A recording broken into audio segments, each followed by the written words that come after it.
Welcome back, guys. Here's a helpful tip.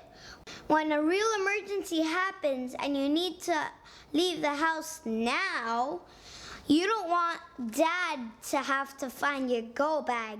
I know where mine is. Do you? I'm Tony. This is Urban Survivalcraft. Until next time, take care.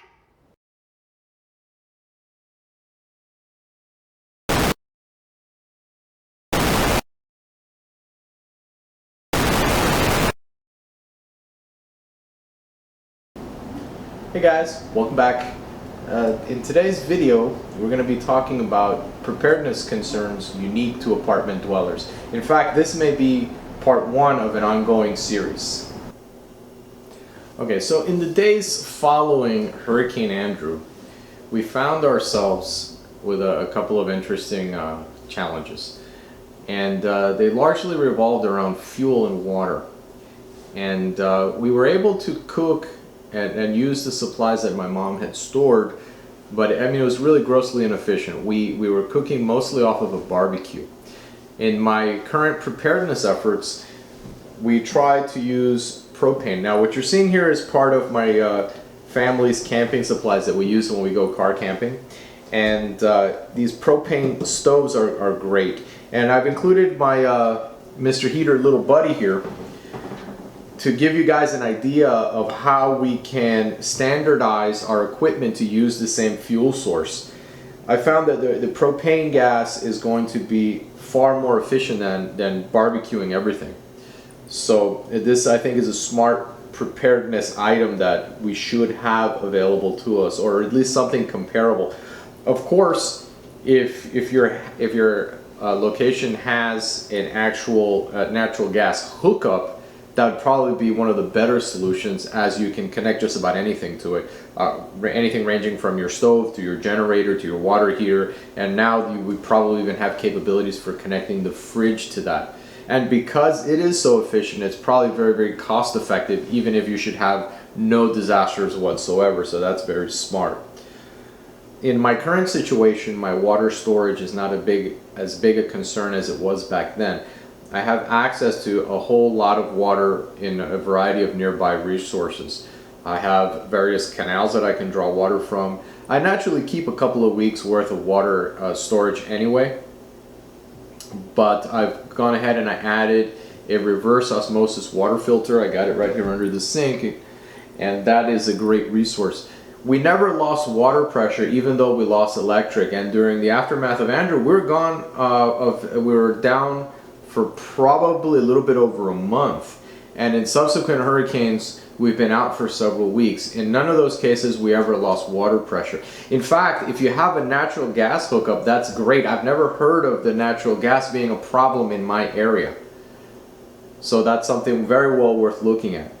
Let's take a look at our reverse osmosis water filter.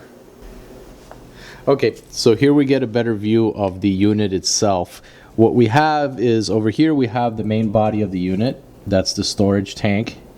And then behind it, these right here, these long things, are the filtering element. It feeds through the hose up into the sink, where there's a spigot-like device right next to the faucet. It gives me a steady stream. I can get it by the glass, or I can feed it into a larger receptacle if need be. It gives me a couple gallons worth of clean water at a time before it needs to refill. Plenty for getting through the day. And for the cost of a couple $100, I think this is a great investment towards your preparedness efforts. I think it's very well worth it to have a reliable source of water. Okay, a couple of closing thoughts.